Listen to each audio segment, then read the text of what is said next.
ধন্যবাদ উভয় শিল্পীর বন্ধনা প্রার্থনা পর্ব শেষে চমৎকার দুটি পালা দেওয়া হলো আজকে। পালা দুটি হচ্ছে, একটি হচ্ছে শরীয়ত, আরেকটি হচ্ছে মারফত। শরীয়তের ভূমিকায় কথা আলোচনা রাখবে বাংলাদেশের সুনামধন্য গায়ক জনাব শালম সরকার সাহেব, এবং মারফতের ভূমিকায় থেকে কিছু আলোচনা গান রাখার দায়িত্ব দেওয়া হয়েছে আমাকে। তবে একটা বিষয় হচ্ছে, শালম ভাইয়ের সাথে যখনই গান হয় আমাদের শরীয়ত মারফত পালাটাই পড়ে। আজকেও একই অবস্থা। তো আপনারা আমাদের উভয় শিল্পীর জন্য দোয়া রাখবেন। আমরা যতক্ষণ গান করব আপনাদের আশেকানের যে আত্মার খোরাক, গান হচ্ছে আত্মার খোরাক, সেটা আমরা উভয় শিল্পী যেন দিতে পারি, কিঞ্চিত হলেও যেন দিতে পারি, এবং আমরা সুন্দরভাবে আজকে পালাটা গাইতে পারি। সর্বপ্রথমে যেহেতু পালাটা আমার থেকেই শুরু হয়েছে, এখানে কোনো কথা নাই। পালাটা তো একজন বলবে, তার আরেকজন রিপিট করবে, রিপ্লাই করবে, তাই না? তো আমার প্রতিপক্ষ যেহেতু এখনো আমাকে কিছু বলেই নাই, আমার কিন্তু বলার কোনো জায়গা নাই। তা আমি সর্বপ্রথমে আমার মারফতের ভূমিকায় থেকে আমি একটি গান রাখবো, তারপরে উনি দাঁড়িয়ে কথা বলার পরে আমি চেষ্টা করব সেই কথার পিছনে কথা রাখার জন্য। এবারে যে গানটি আমার থাকবে, এই যে মারিফত, আমার রাসূল পাক বলেছেন শরীয়ত হচ্ছে বাক্য আর মারফত হচ্ছে আমার মাওলার নিগুর রহস্য। তাই সর্বপ্রথমে আমি আমার মারফতে আসার জন্য আমি তাকে আমন্ত্রণ জানাবো। আমার মারফতটা কি কি বিষয়, সেই বিষয়ের উপরে আমার প্রথমে একটি গান থাকবে, তারপরে বাকি আলোচনা গানের মধ্যেই রাখার চেষ্টা করব। ধন্যবাদ। জয় গুরু।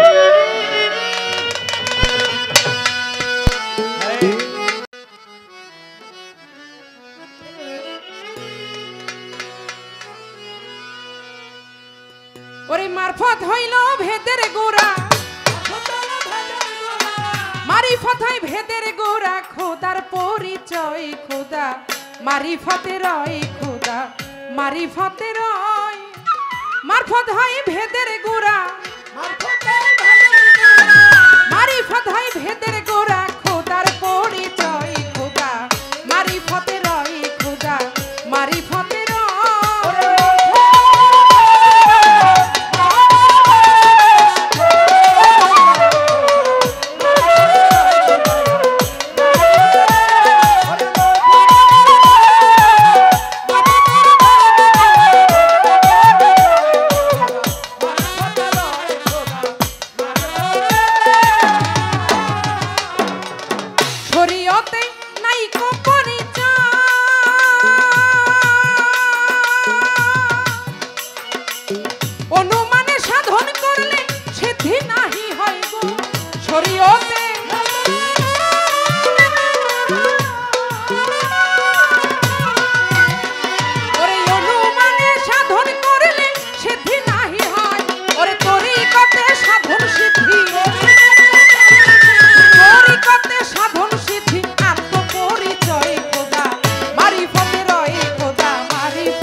মারিফতে রয় খোদা।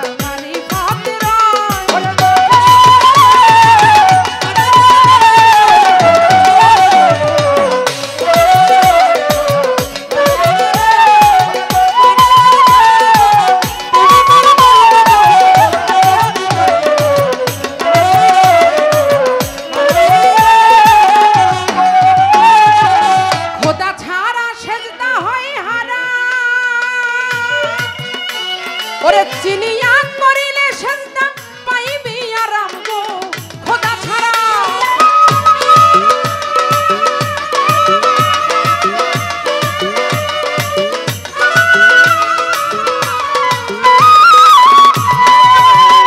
ওরে চিনিয়া করিলে সেজদা পাইবি আরাম। হযরত গওহর বলে নাচি নিলে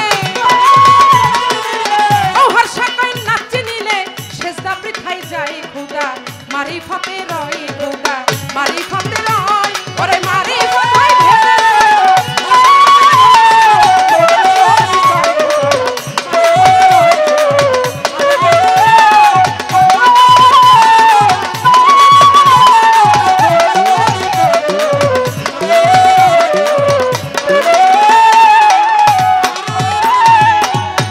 আস্তে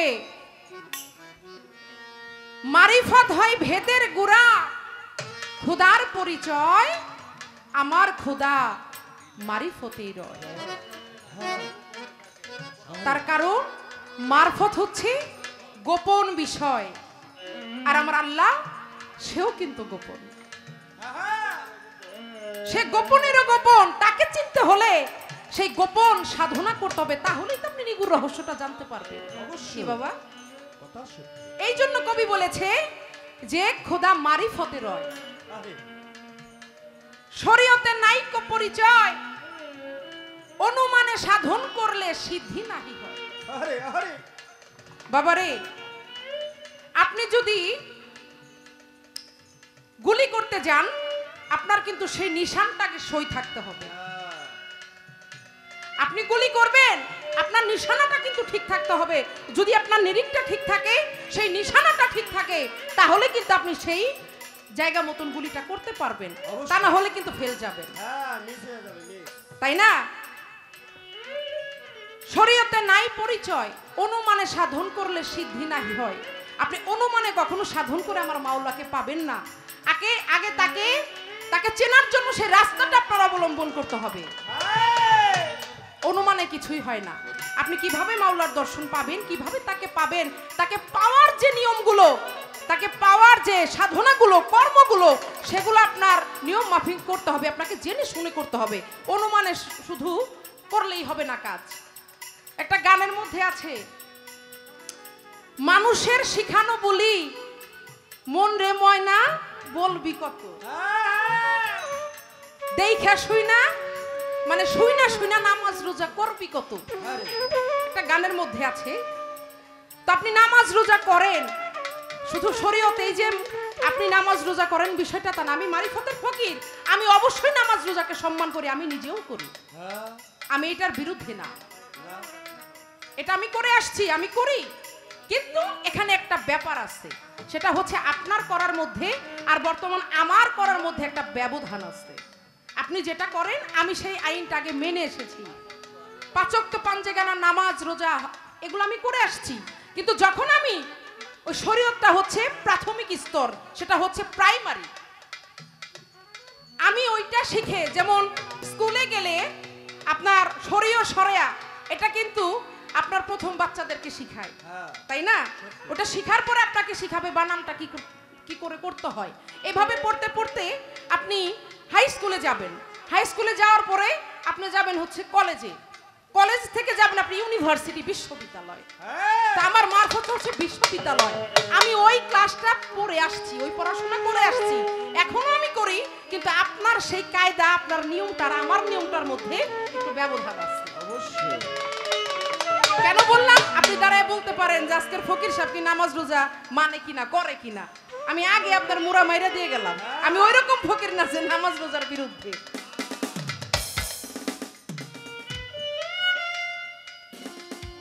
আমি গানের মধ্যে যতটুকু সম্ভব আমি অল্প আলোচনা রাখি, বেশি কথা বলবো না। আমি আপনার কাছে সর্বপ্রথমে প্রশ্ন রাখতে চাই। আপনি বলবেন সর্বপ্রথম এই পৃথিবীতে কার মাধ্যমে এই শরীয়ত প্রকাশ পাইল? সর্বপ্রথম আপনার এই শরীয়ত কার মাধ্যমে এই পৃথিবীর মধ্যে প্রকাশ পাইল? কে প্রকাশ করেছে? এই হচ্ছে একটা কথা। এবং আরেকটা কথা হচ্ছে, আপনার এই শরীয়তের প্রধান 5টা আইন কি কি? আপনার শরীয়ত এটার 5টা আইন আছে, সেই প্রধান 5টা আইন কি কি, সেই নামগুলো কি আমি জানতে চাই। এই আপনার কাছে আমার প্রথমে জানার রইল, তারপরে সামনে আর একটু গান করতে থাকি, দেখা যাক কোন ভাবে কোথা থেকে আপনার কাছে জানা যায়।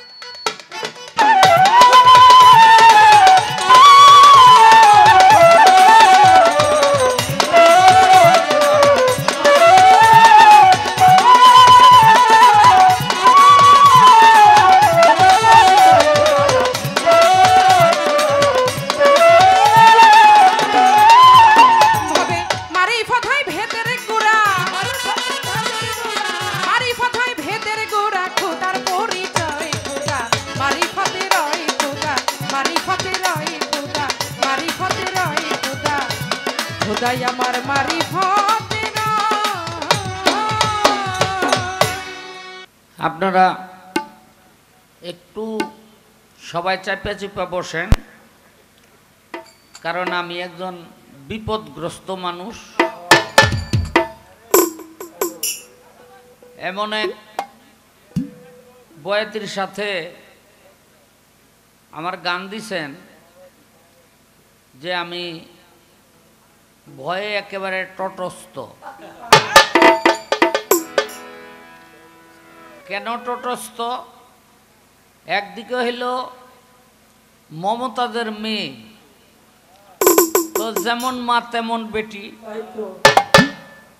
আরেকদিকে হইল শরীয়ত মারফত পালা, আজকে পাইছে হইল মারফত। এখন উনি যা বলার তো বললই। একটা গান শুনতাম, যারে নিয়া বসত করো তারে কেন চিনো না, কি ধনের মারফতের ভাণ্ড ছিল ফাতেমা। আদারা শুনছেননি? হ্যাঁ, এখানে তো না শুনলেও কইবেন শুনছি। আসিল একটা গান, অনেক শুনছি ছোটবেলা। তো আমার এইটাই জিজ্ঞাসা রইল, যারে লইয়া বসত করো তারে তুমি চিনো না, মারফতের ভাণ্ড ছিল ফাতেমা। এই ফাতেমা মারফতের কি ভাণ্ডটা ছিল আমার একটু কইবেন। আর একটা দিকে খুবই ভয়ে আছি যে সব শেষে উনি একজন মহিলা। এটা আমার সবচেয়ে বেশি ভয়ের কারণ হইল, কইতাম নি, রাগ করবেন না তো? দেখেন, জঙ্গলে দেখবেন সাধারণত এই গরু, ছাগল, মহিষ, বরকি, ভেড়া, সিংহ, বাঘ এরা বিয়ে শাদী করে না, এরা ব্যক্তি পরকিয়া করে। কেউ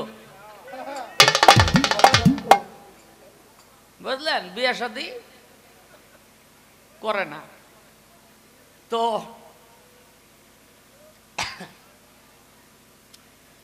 একটা বাঘের একবার খুব শখ হইল আমি বিয়া করুম। তো এই বনের বাঘ আরেক বনের বাঘিনীর সাথে বিয়া শাদী ঠিক হইছে। তো ঠিক যখন হইছে, এখন বরযাত্রায় যাইব না, ওর বনের সমস্ত বাঘেরে দাওয়াত করছে, অমুক দিন বরযাত্রা, বিয়া করতে যামু, লস সব বাঘ। কারণ জীবনে কোনোদিন বাঘে বিয়া করে এটা কেউ দেখে নাই। একটা অন্যরকম বিয়া না। একটা হিজড়াই যদি দেখেন যে চলন চলে যাইতেছে কই বিয়া করতে, ওই বাড়িতে ব্যক্তি গিয়া ভিড় করবো। কি করেন আপনারা? হ্যাঁ, যে তোর তো যন্ত্রই নাই, তুই আবার মন্ত্র পড়তে যাইতেছ।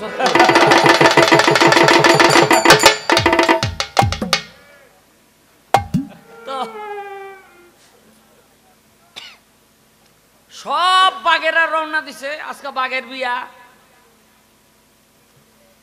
এখানে সব বাঘের মাথার উপর দিয়ে একটা বিলাই দৌড় পারে।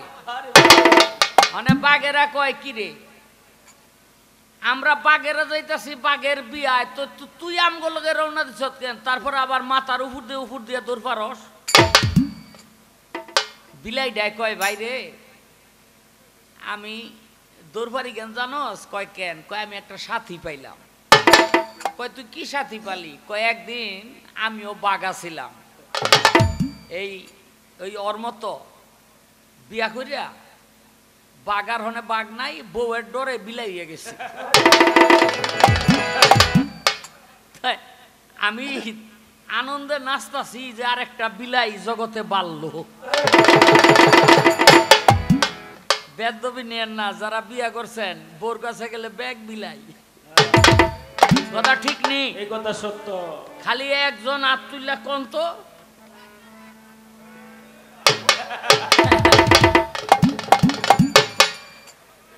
বুঝলেন, একজন কি মানে সব যে বিলাই এইটাই কাকাই কইলো আর কি। এখন আমিও তো আজকে একটা ওরকম লইয়া পড়ছি, এটাই আমার ভয়ের কারণ, বুঝলেন? তো যাই হোক, আজকে চেষ্টা করব শরীয়ত মারফত গানটা একটু অন্যভাবে গাওয়ার জন্য। প্রশ্ন করছে, হ্যাঁ শরীয়ত বরিয়ত যেখানে যা আছে সব কিছু ছাইরিয়া দিয়া মারফতে গিয়া হুইয়া রইছে না বইয়া রইছে, এখন আর তার এত কিছু লাগে না। আচ্ছা, আপনাদের কাছে আমার বিচার, এদিকে কে জানি কথা কয় ভাই, মেহরবানি করে। হ্যাঁ, আমার নবী করিম সাল্লাল্লাহু আলাইহি সাল্লাম এই পৃথিবীতে আসলেন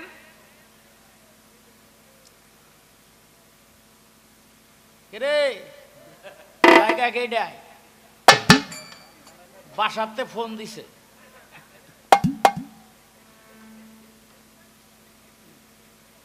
আপনারেও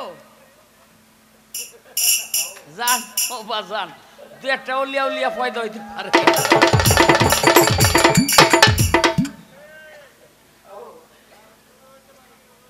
আসতে এই আমার নবী করিম সাল্লাল্লাহু আলাইহি সাল্লাম ৬৩ বছর এই পৃথিবীতে আমাদের মাঝে ছিলেন। শেষ দিকে এসে আমার নবী করিম সাল্লাল্লাহু আলাইহি সাল্লাম অসুস্থ হয়ে গেলেন, কারণ মসজিদে নববীতে তিনি প্রতিদিন ইমামতি করতেন। কথাটা গুরুত্ব সহকারে শুনবেন। তখন কিন্তু তার ৬৩ বছর বয়স, মনে রাখবেন। আজকে তিনি উঠতে পারতেছেন না বিছানার থেকে। আবু বকর সিদ্দিককে বললেন, তুমি আজকে গিয়া ইমামতি করো। কোথায়? মসজিদে নববীতে। মসজিদে নববীতে গিয়া ইমামতি করো। আবু বকর সিদ্দিক মসজিদে নববীতে গিয়া ইমামের জায়গাটায় দাঁড়াইলেন। নামাজ আরম্ভ হয়ে গেছে। আমার নবী সুস্থতা বোধ করলেন। সঙ্গে সঙ্গে আমার নবী আস্তে আস্তে লাঠিতে ভর করে আবু বকরের পাশে গিয়া পিছে গিয়া মুক্তাদি হইয়া নামাজের জন্য দাঁড়ায় গেলেন। নবীকে দেখতে পাইয়া আবু বকর সিদ্দিক আমার নবীকে ইমামের জায়গায় টান দিয়া দাঁড় করাবে। আমার নবী ইশারা করলেন, তুমি ইমামতি করো, আমি আজকে মুক্তাদি হইয়া নামাজ পড়াবো। আবু বকর সিদ্দিক ইমাম হইয়া নামাজ পড়াইলেন, নবী মুক্তাদি হইয়া নামাজ পড়ল। কখন? ৬৩ বছর বয়সে। তার দু একদিন পরেই আল্লাহর রসুল এই পৃথিবী ছেড়ে চলে গেলেন চর্মচক্ষুর অন্তরালে। আচ্ছা, আমার নবী যদি শেষ দিন পর্যন্ত শরীয়তের হুকুম আহকাম পালন করতে পারে, কথাটা বুঝছেন? তুই কেডারে সাইডা দিয়ে হনে মারফত লয়ে বয়ে রইছত কেডারে তুই আমি আশ্চর্য হয়ে যাই ওদিন আল্লাহর রসুলের উপর তো উঠেছে আমার নবী 60 দিন পর্যন্ত এই নামাজকে ছাড়ে নাই শরীয়তকে ছাড়ে নাই আর ও কয় নামাজ রোজা হজ যাকাত কলেমা কালাম কিছুই আমার লাগে না আমি ওই পার থেকে লাভ দিয়া এইবার আইয়া পড়ছি আড্ডি ভাঙ্গিয়ালাম ওই কি ওই তোরও ভাঙ্গুম তোর মাঠটাও ভাঙ্গুম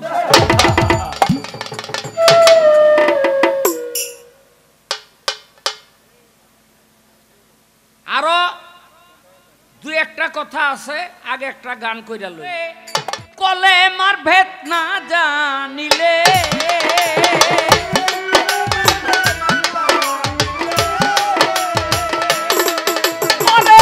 কলেমার ভেদ না জানিলে বৃথা করা সার কলেমা পড়িলে হাজার কলেমা পড়িলে হাজার তবু বান্দা হবে গুনাহগার হাদিসে এলো সমাচার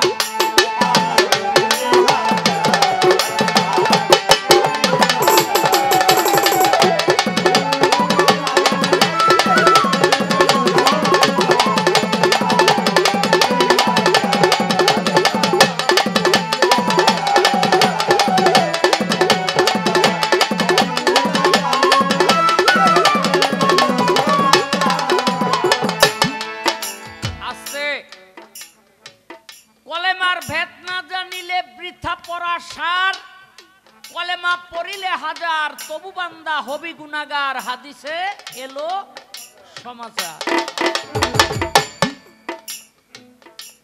আমরা মুসলমান হইলাম লা ইলাহা ইল্লাল্লাহু মুহাম্মাদুর রাসূলুল্লাহ ও ভাই কলেমার শর্ত কি কলেমার শর্ত হলো মুখে উচ্চারণ করবেন অন্তরে বিশ্বাস করবেন যদি আপনি মুখে উচ্চারণ করেন অন্তরে বিশ্বাস না করেন তাহলে হলেন মুনাফিক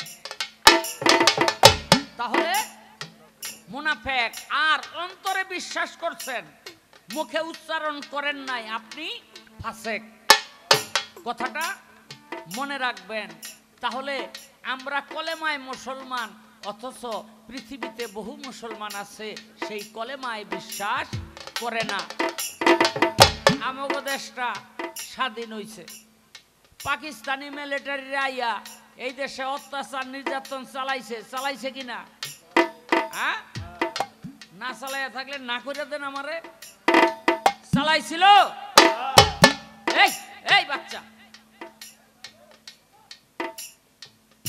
হ্যাঁ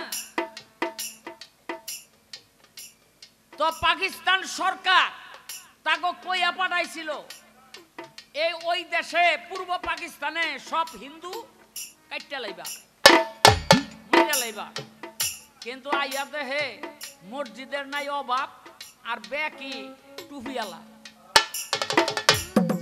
রাস্তাঘাটে পাইলে জিগাইতো এ তুম হিন্দু है ना मुस्लिम है কি কইতো हम मुस्लिम है तो कलमा बताओ কি কইতো লা ইলাহা ইল্লাল্লাহু মুহাম্মাদুর রাসূলুল্লাহ কইতো हाँ हाँ तुम सास मुस्लिम है भाग जाओ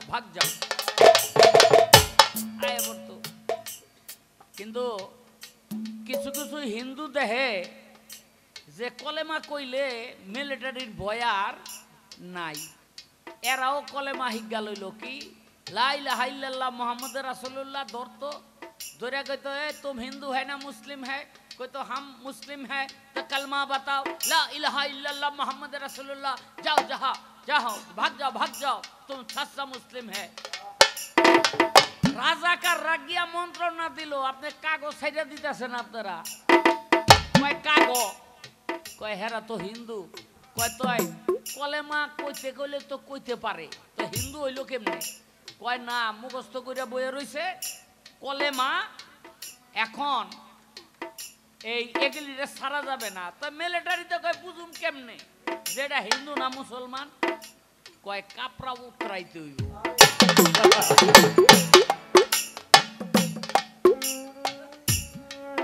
কয় কাপড়া উত্রানুকা বাদ কয় দেখতা হায় ওই হাফ হাতা হায় না ফুল হাতা হায়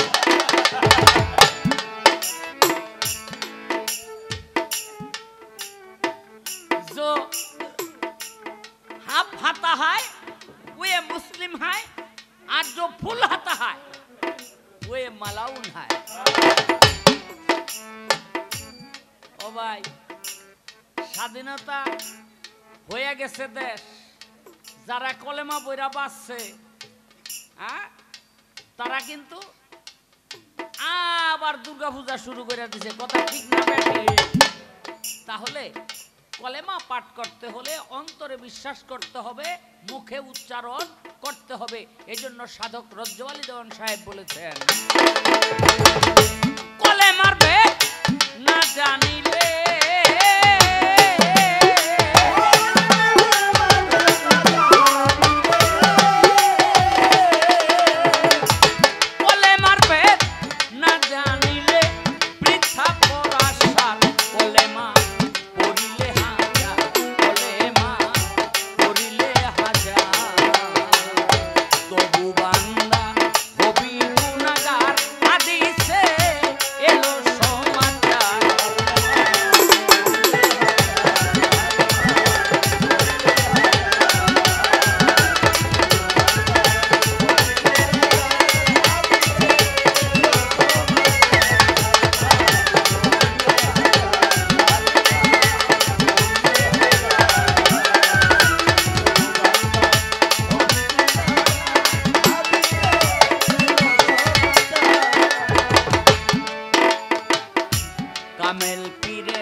আজব সত্য জানি নইলে বৃথা জিন্দেগানি কলেমার ভেদ বিষয় বস্তু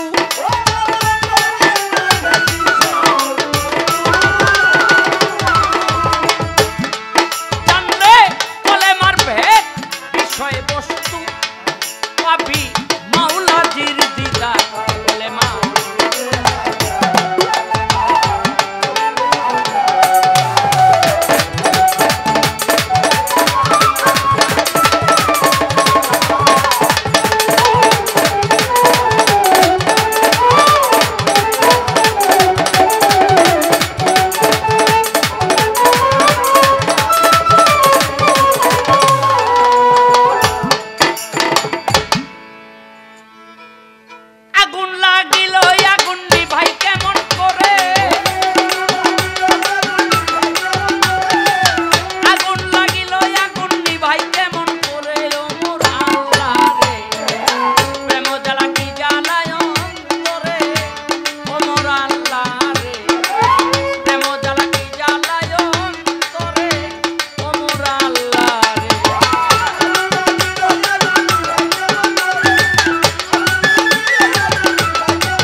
নামাজ রোজা হজ যাকাত এই সমস্ত কিছু আমার লাগে না। ও ভাই,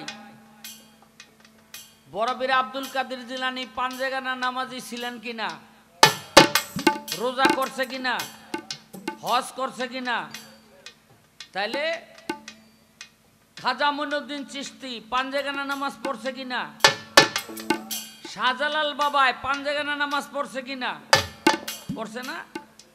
হ্যাঁ, কি কয় হে দিয়ে এই বাবা রে বাবা, হ্যাঁ দি হ্যাঁ করতে বড় ডয়ে বইছে। অনেক কথা তো জিগাইতে চাই না, তারপরও জিগাইতে হইব না। জিগাইতে হইব কেন, এটাও আছে। আমি শুধু এটা হলো আলগাবাড়ি যে যখন পুরুষের রোজা এবং নামাজ ফরজ হয় তখন মেয়েদের জন্য ওইটাকে মওকুফ করে দেওয়া হয়। এটা কখন মেয়েদের জন্য মওকুফ করা হয়? ওই রোজা নামাজ কোনো ইবাদতই তার আর করা লাগে না। এটা হলে আমি আলগাবাড়ি দিলাম আর কি, এটা প্রশ্ন না। কয় শরীয়ত কার মাধ্যমে পাইলাম? কেন? নবী করিম সাল্লাল্লাহু আলাইহি ওয়াসাল্লামের মাধ্যমে। আপনি কি মনে করছেন এই শরীয়ত এই যে আদম থাইকা আমার আখেরি জামানার পয়গম্বর হযরত মুহাম্মদ সাল্লাল্লাহু আলাইহি সাল্লাম পর্যন্ত যেই শরীয়ত আমরা পাইছি, এটা আমরা এখন নবীর শরীয়তে চলি, মুহাম্মদী শরীয়তে চলি, এটা আগে ছিল না। এটা ভুল ধারণা। এই শরীয়ত সৃষ্টির সূচনাতে ছিল। আল্লাহ পাক আমার নবীকে সবার আগে সৃষ্টি করে সবার পরে পাঠাইছেন। কোরআনের মধ্যে পরিষ্কার ভাবে বলছে যে আমার মুহাম্মদের শরীয়ত যে সর্বোৎকৃষ্ট, এটাকে পরীক্ষা করার জন্য, এটাকে পরীক্ষা করার জন্য আমি আল্লাহ আমার হাবিবকে সবার পরে পাঠাইলাম, আর অন্য অন্য নবীদেরকে আমি আংশিক শরীয়ত এই পৃথিবীতে দিলাম, নবী বানাইলাম। আদম হইতে একেবারে ঈসা পর্যন্ত সব এই শরীয়তের নবী ছিল। তাহলে আমার ওই তারাও যে শরীয়ত করছে এটা আংশিক নবীর শরীয়ত, তাদের নিজস্ব কোনো শরীয়ত ছিল না। কয় প্রধান 5টা আইন কি? আরে শরীয়তের আইনের কোনো অভাব আছে? এই যে ঈমান, নামাজ, তারপরে আপনার হজ, যাকাত, এগুলো সব শরীয়তের আইন। আবার ওই যে হালাল হারাম মাকরুহ মুবাহ ফরজ সুন্নত নফল ওয়াজিব এগুলো সব শরীয়তের আইন। শরীয়তের আরো আইন আছে বেটা, পুতুর পুতুর করিস না বেটা। শোন, বিয়ে শাদী করস তাই সামনে করবি, দরকার আছে তোর। এই যে জুলিয়া বেগম এত সুন্দরী, বুঝলেন? শরীয়তে কি কয় জানেন? আপনি একবার চাইতে পারবেন হের দিকে, দুইবার না। এটা আমার না, শরীয়তের আইন, দেখেন না? এজন্য আমি ওদিকে চাইলেই চোখ বন্ধ করে লাই, আপনার ওদিকে চাইয়া এগুলো বেটা শরীয়তের আইন। তুই তো কুরাই আছে এ থাকস।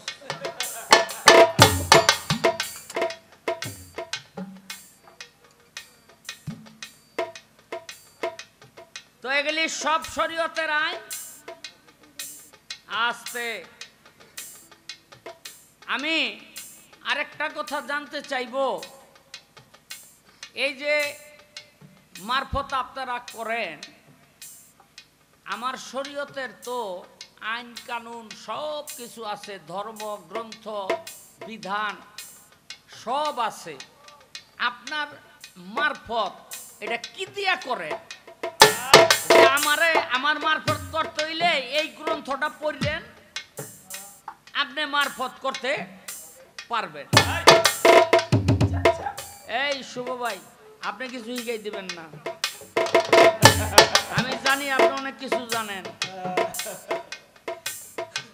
হ্যাঁ, কিচ্ছু শিখাই দিবেন না। গান হইলে হের লগে আমার লগে, ওই যে বেটারে ভাড়া করে আনছে সেই বেটা শিখাক, অসুবিধা নাই।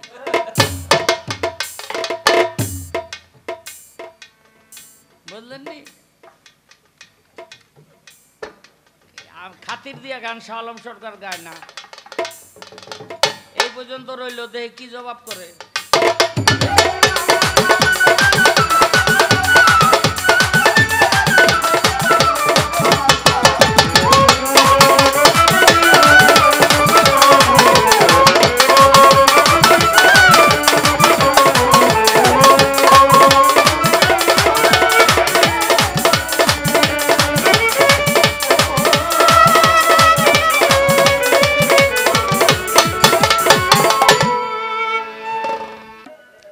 সবাই ঠিকঠাক মতো আছেন তো?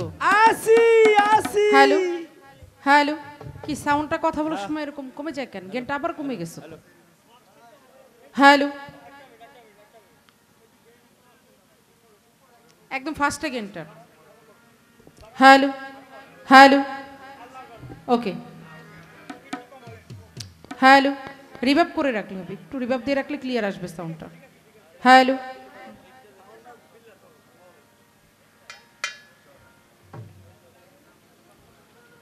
আজকে আমি মহাবিপদে আছি। আমি তো শুধু বিপদে না, খুব জ্বালায়ও আছি, আপনারা সাক্ষী। হ্যাঁ, মানে মোটামুটি একটা কিয়ামত বানাই গেল শালম সরকার। কি বাবা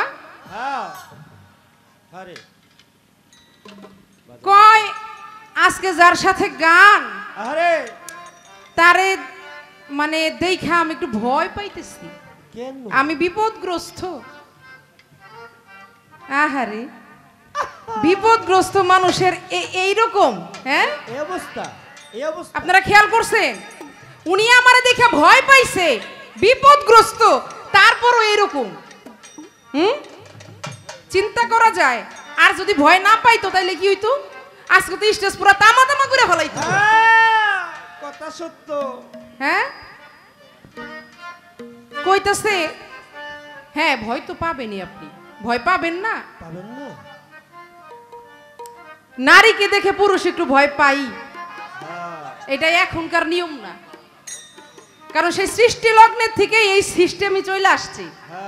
নারীর কাছে পুরুষ হলো ধরা। ধরা কি? হ্যাঁ হ্যাঁ, সে সৃষ্টির থেকে এরকম হয়ে আসছে। আপনি শালম সরকার কই যাইবেন? কোনো উপায় নাই। হ্যাঁ, আপনি তো কচু পাতার পানি। কয় কত হাতি গেল তো কি গেল তল মশা কয় কতজন? আরে হ্যাঁ? আরে আপনার বাপ দাদা 14 গোষ্ঠী সবই তো ডরাইছে, আপনি ডরাইবেন না? হ্যাঁ এই খবর আছে আচ্ছা খবর লো। ডরাইবেনই তো। ধরে লাইছে যাক, তবে ভালো লাগলো উনি যে নিজের মুখে স্বীকার করছে উনি ভয় পাইছে, এটা আমি খুব খুশি হইলাম যে সত্য কথাটা কইছে উনি। হ্যাঁ ও বিলাই, বাহ, পয়েন্ট মনে আছে আপনাদের। তাতে বোঝা গেছে আপনারা খুব মনোযোগ দিয়ে গান শুনছেন। হ্যাঁ কইতেছে কই ভোর কাছে গেলে সব বেটাই বিলাই হয়ে যায়। আচ্ছা, হ্যাঁ, সবাই যে বিলাই হয় না বাঘ থাকে এটা তো আপনার কাছে কেউ কয় নাই। না না কি আপনারা কি কইছেন নাকি আসার আগে? না, হ্যাঁ, ফোন টোন দিয়ে কইছিলেন? না হ্যাঁ, শুনেন, উনার কথা শুনবেন কিন্তু বিশ্বাস করবেন না।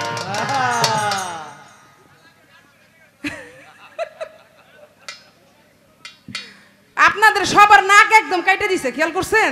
হ্যাঁ, সবাই নাকি বিড়াল হয়ে যান। বাঘ হয় না, বিড়াল হয় না, সিংহ হয়, এটা তো যার যারটা হেই হেই বুঝে মিয়া। আপনি বুঝবেন কি? হ্যাঁ, তাতে মন হইলো নিজে হইলো বিলাই হইছে, আরে আরে মানে এই দুঃখ হইলো আপনাকে উপর হইলো দিয়ে দিচ্ছে। কারণ নিজে যদি ডিরেক্টলি বলে যে আমি শালম সরকার মানে বউ দীক্ষা ডরাই, বোর কাছে গেলে বিড়াল হয়ে যায়, তাইলে তো জিনিসটা কেমন হয় না? হ্যাঁ, আবার আপনারা ভিডিওতে শুনবেন, মানে এর একটা প্রমাণ আছে, সেটা হইলো কয় শাহ আলম বলে আমিও বউ ডরানোর দলে। দলে দলে মানে সে যে কি পরিমাণ নারীকে দেখে ভয় পায় আর বউর কাছে উনি বিড়াল হয়, এটা ওনার গানের মধ্যেই প্রমাণ পাওয়া যায়। আপনারা ইউটিউবে সার্চ দিয়ে দেখবেন। হ্যাঁ, এই গান কিন্তু উনি লিখছে বহুত গান বউর আছে, দুঃখে। বহুত গান। আহারে বেচারা, বউর দুঃখে বহুত গান আহা। আছে।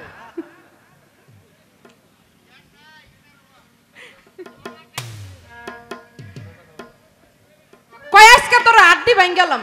আই হায়, এটা আবার কয় কি? আই ধরুন, আপনি আড্ডি ভাঙতে জাননি? হ্যাঁ, আপনিও যাইতেছেন আড্ডি ভাঙতে? তো কি মনে হয়? জান, আমরাও আছি আপনার লগে, হ্যাঁ? চলেন। কয় আজকে তোর আড্ডি ভাঙ গেলাম। গানটা শেষ করছে, আবার বসার সময় আমার উনি হুমকি দিতেছে। আরে বাবার বাবা। হ্যাঁ, কয় তোর আড্ডি তো ভাঙমুই, সহ তোর মারটাও ভাঙবো। আই হায়। মাইজের সমানে নাকি আড্ডি ভাঙবো।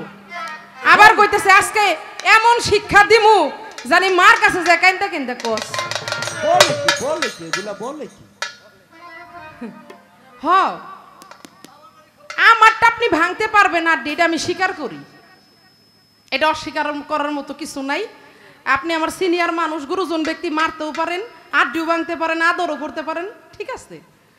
কিন্তু এই যে আপনি কইলেন আমার মার হাড্ডি ভাঙবেন, এইটা তো হইল না, এইটা তো আমি মানলাম না। হ্যাঁ, এটা চাপার জোরে কয়, চাপার ভাই রে, জোরে। চাপার জোরে পুঁতি পড়লো তো কাম হইব না। কি শুনেন, আমার মার যদি হাড্ডি ভাঙতে যান, আগে তো আপনার পায়ের হাড্ডিটা ভাঙতে হইব। হ্যাঁ, আড্ডি ভাঙতে যা, আড্ডি ভাঙা খাইয়াইব। কি হ্যাঁ। আচ্ছা, আপনারা খুব খেয়াল করে শুনেন, পায়ের হাড্ডিটা যদি ভাঙতে যায় আগে কি পাউটা ধরতে হবে না? অবশ্যই কি অবশ্যই। যদি কারো পায়ের হাড্ডি ভাঙতে যান অবশ্যই কিন্তু আগে পাউটা ধরতে হবে, হ্যাঁ। তারপরে সে আপনি হাড্ডিটা ভাঙতে পারবেন, তাই না? তাইলে মিয়া ওই হাড্ডি ভাঙার আগে আগে যায় কিন্তু চরণটা ধরতে হইব, চরণ। ধরে চরণ। চরণটা ধরার পরে হাড্ডি ভাঙতে হইব। আর যে চরণ ধরতে পারে সে জীবনে হাড্ডি ভাঙতেও পারে না, সেই ক্ষমতাই সে রাখে। তা আমার মার হাড্ডি ভাঙবেন, আপনি যায়েন, খালি যাইয়েন, সমস্যা নেই, খালি যায়েন। যাইয়েন। কয় মার কাছে যে কাইন্দা কাইন্দা কইব কেন? আমার মাইকে আমার না শিখাই মাঠে ছাড়ছে নাকি? হ্যাঁ, আপনি তো দাঁড়ায় বললেন যে কার মেয়ে বুঝতে হবে না, তো আমি যার মেয়ে সে তো আমার বুঝে শুনেই মার্কেটে ছাইরে দিছে, খেলার মাঠে ছাড়ছে যে আমার মেয়ে সে যুদ্ধ করতে পারবে কিনা সেই অস্ত্র দিয়েই কিন্তু আমার ছাড়ছে মাঠে। হায়। তো কান্দার প্লেয়ার কিন্তু জুলিয়া বেগম না।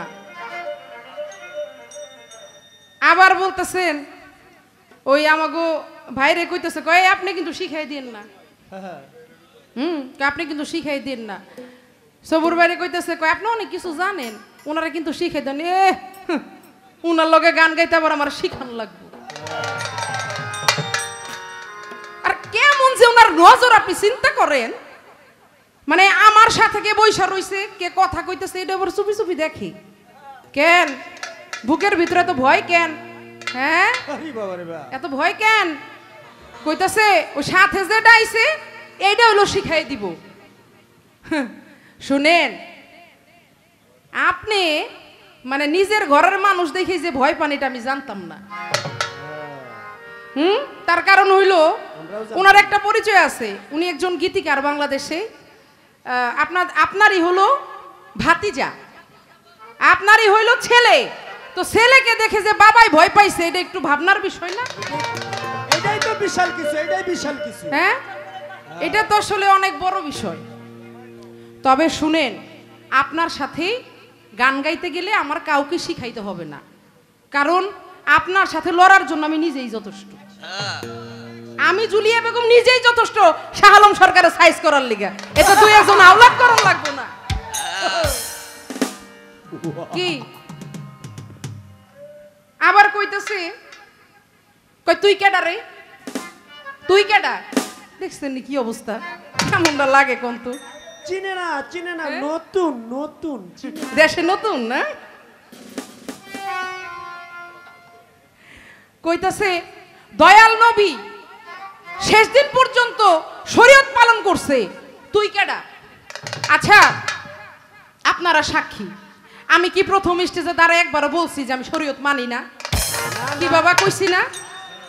আমি বলছি না যে আমি তেমন ফকির, আমি শরীয়তের বিরোধী না, আমি শরীয়ত মানি। আমি কিন্তু কথাটা বলে গেছি, তারপর উনি দাঁড়ায় বলতেছে আমি নাকি মানি নাই।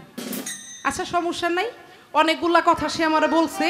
আগে আমি একটা গান ধরি, গানটার মধ্যে যাই, তারপরে বাকি কথাগুলা আপনারা আমি আস্তে আস্তে পর্যায়ক্রমে আপনাকে আমি ফেরত দিচ্ছি। আপনি শুধু একটু অপেক্ষা করেন আর ভাবেন বৈশা বৈশা। রব কোথায় তোর মাবুদকে রব কোথায় তোর, রব কোথায় তোর মাবুদকে বা জানগা কামেল মুর্শিদ ধরে তৌহিদ সাগরের মাঝে ডুব দিলে মনে পাবি তারে, তৌহিদ সাগরের মাঝে। ওরে রব কোথায় তোর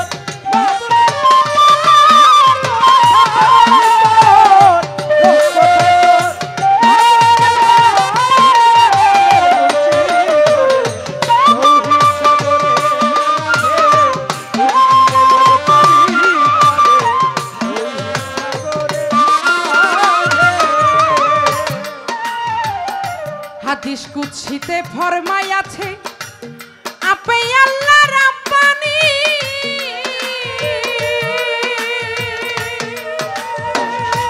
আল ফাকরু ওয়াল ফাকরু মিন্নি ফকিরুল্লাহ হয় মিন্নি গো, ফকিরুল্লাহ হয়।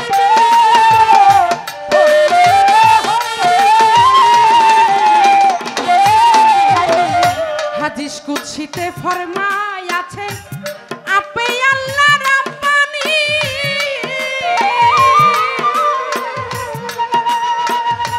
আল ফাকরু ওয়াল ফাকরু মিন্নি ফকিরুল্লাহ হয় মিন্নি গো, ফকিরুল্লাহ হয় মিন্নি গো।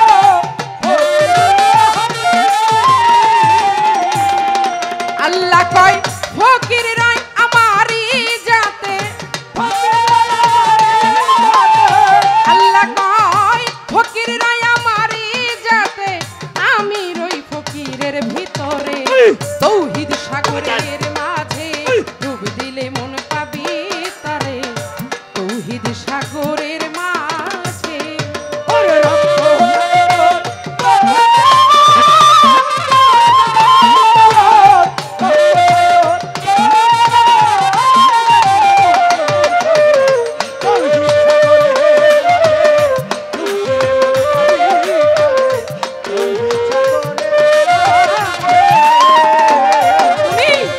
তো মেরে ঘরে লাগাও চাবি যার যার মুর্শিদের বার জগ ধরে,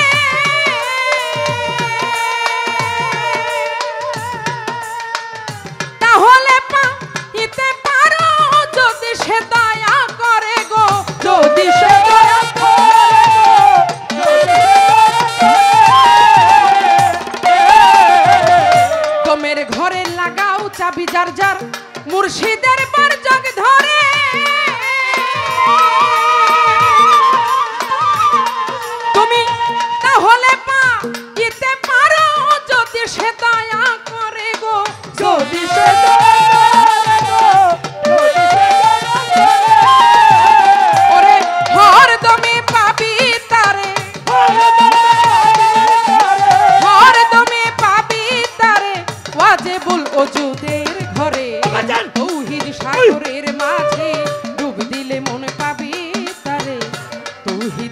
সাগরের মাঝে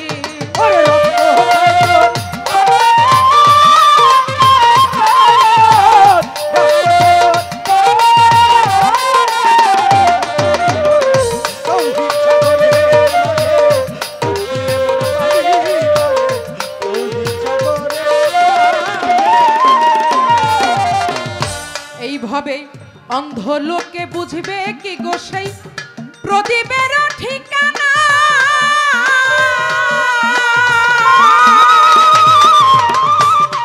ওরে সকলে কি বুঝতে পারে যে কোন বানের রটনা রে, যে কোন বানের রটনা।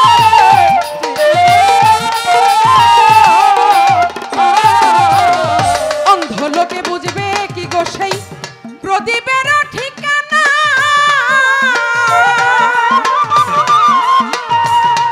ভাবে সকলে কি বুঝতে পারে যে কোন বানের রটনা রে, যে কোন বানের রটনা রে। ওরে ফকির আহম্মদের তালের ডিঙ্গা, আহম্মদের তালের ডিঙ্গা ডুবলো শুকনা বালুর চরে। তৌহিদ সাগরের মাঝে ডুব দিলে মন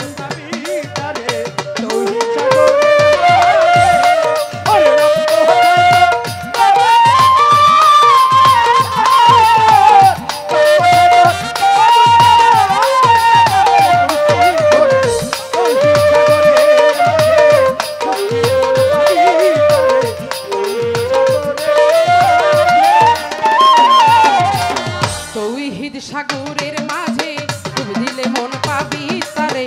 তৌহিদ সাগরের মাঝে ওরে রব কোথায় তোর মাবুদকে পা, রব কোথায় তোর, রব কোথায় তোর মাবুদকে পা, জানকে কামেল মুর্শিদ ধরে।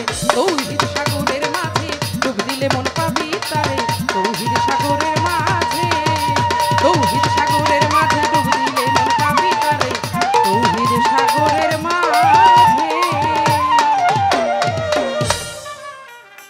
সাগর জলে মুক্তা মিলে, সাগর জলে মুক্তা মিলে, খালে মিলে মিলে না। কুয়ার ব্যাং সাগরের খবর রাখে না, হাই রে কুয়ার ব্যাং সাগরের খবর রাখে না।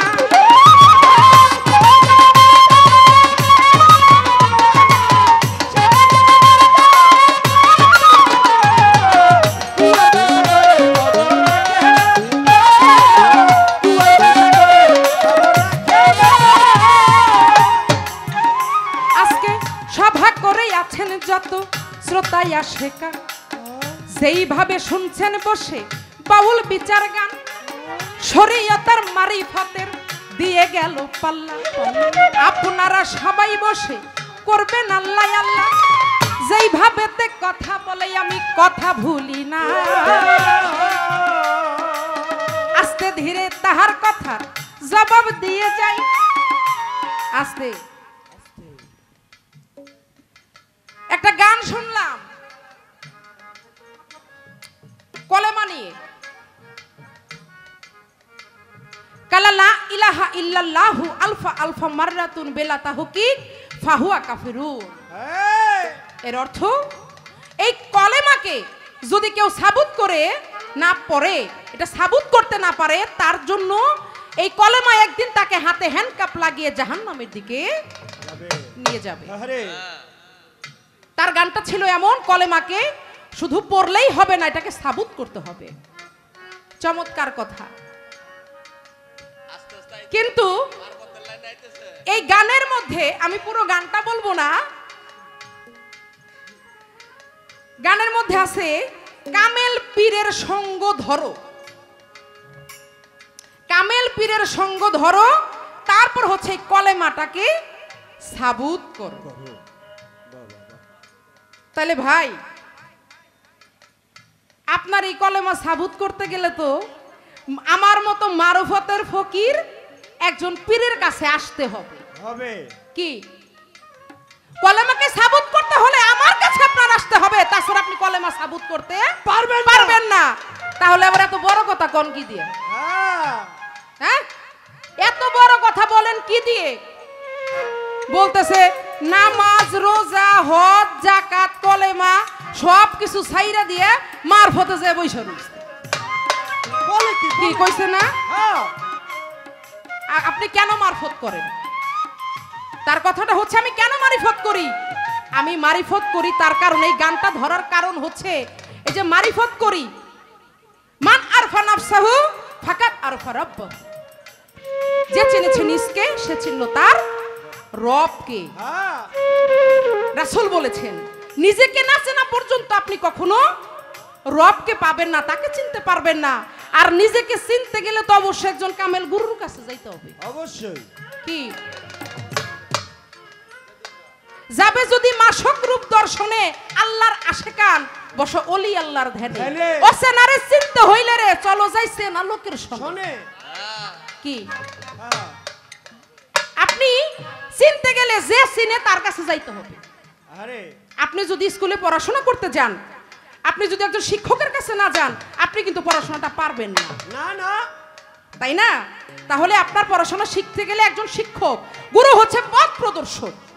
সে জানে কিভাবে তার জাতের সাথে লয় হইতে হয়। তাই আপনার অবশ্যই অবশ্যই একজন গুরুর কাছে যাইতে হবে, তাছাড়া উপায় নাই। আপনি নিজে না চিনলে আপনি কি বলবেন? আমার রাসূল নিজে বইলা গেছে যে নিজেকে চিনলো সে আল্লাহকে চিনলো। আর নিজেকে চিনতে গেলে অবশ্যই অবশ্যই অবশ্যই একজন গুরুর কাছে যেতে হবে। যাইতে হবে। আপনি না যাওয়ার কে? হ্যাঁ, আপনি কে? এই যে আমারে যে দাঁড়ায় বললেন যে জুলিয়া বেগম রাসূলের উপর মাতব্বর করেন, নাউজুবিল্লাহ। আমার আল্লাহ আল্লাহ রাসূল যা বলছে আমি কেন আমার 14 গোষ্ঠী মানতে রাজি। তাহলে এখন তো মনে হইতাছে আপনি হইলো মাতব্বরিটা করছেন। যদি না করেন আপনি দাঁড়ায় বইলেন। আমার এই পর্যন্ত কথা রইল।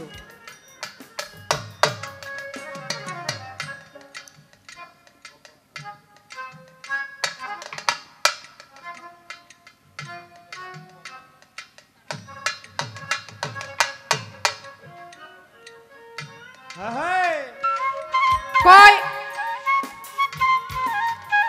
আমার শরীয়ত মতে ছোট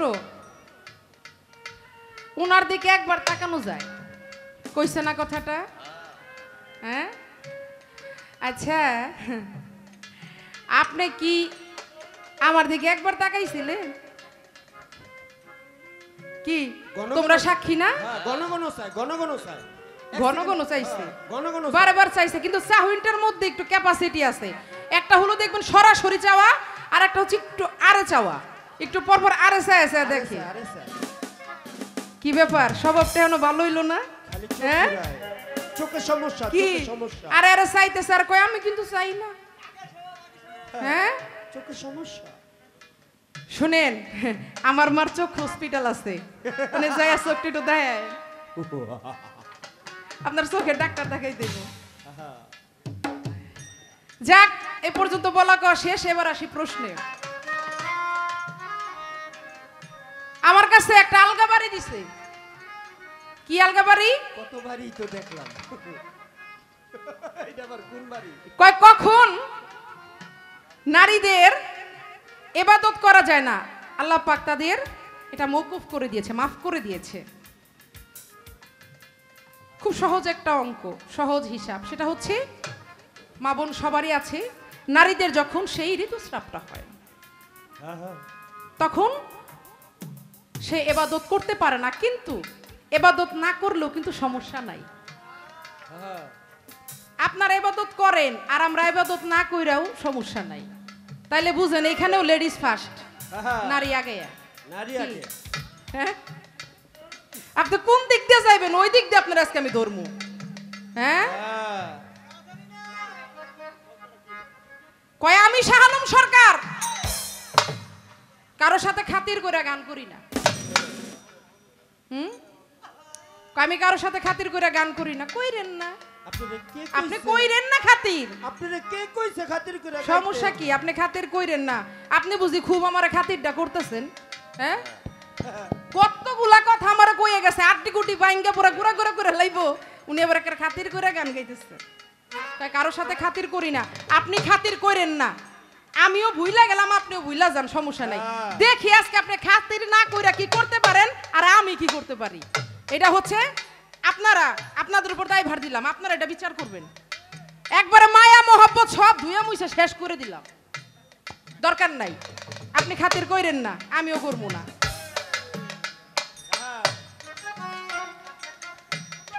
এবার আসছে প্রশ্নে, আমি চমৎকার কথা, সেটা হচ্ছে বলতেছে আপনি যে মারিফতটা করেন, এই মারিফতটা কিসের ভিত্তিতে করেন, এটার দলিল কি বলছে না?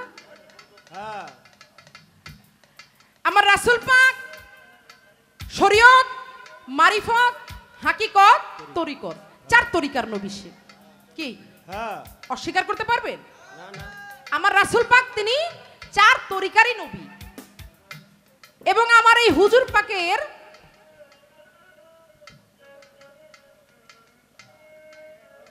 মাঝে এই পবিত্র কোরআন নাজিল হয়েছে।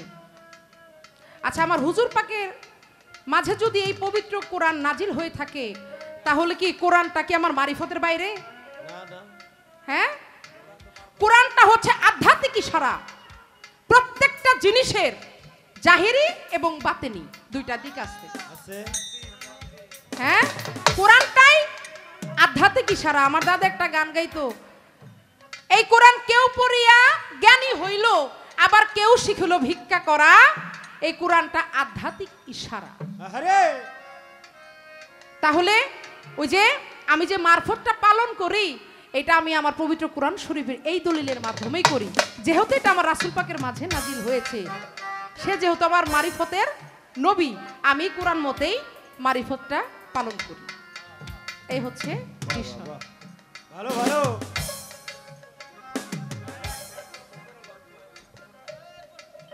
একটা কড়া করে প্রশ্ন করেন, যেটা না পারবো কড়া করে একটা করবো।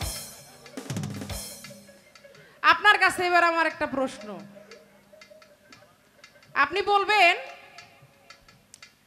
পবিত্র কোরআনে 7টি মঞ্জিল কোন সূরা হতে কোন সূরা পর্যন্ত? পবিত্র কোরআন শরীফে 7টা মঞ্জিল আছে, এই 7টা মঞ্জিল কোন সূরা হতে কোন সূরা পর্যন্ত? এবং 14টা সেজদা কোন সূরার কত নং আয়াত? এই হচ্ছে আপনার কাছে আমার একটা প্রশ্ন রইল। প্রশ্নের মতো প্রশ্ন একটা হইল, ঠিক আছে না? একটা প্রশ্নই কইরা গেলাম, আর দরকার নাই। দেখি এবার উনি উঠা করে এটা কি রাখে না,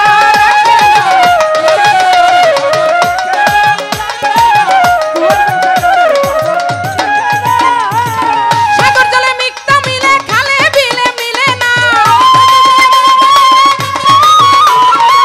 সাগর জলে মুক্ত মিলে, খালে বিলে মিলে না, কুয়ার বের সাগরে খবর রাখে না, রাখে না, কুয়ার বের সাগরে খবর রাখে না, রাখে না,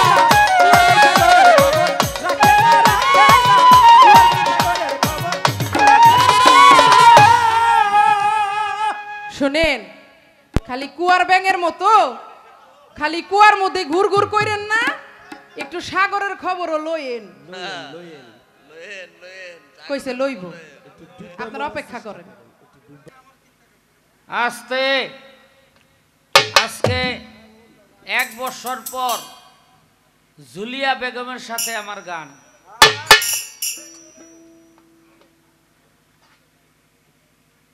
তো গান তো আজগা এই 2:15 বাজে, এখন এই ঝগড়া লাগবো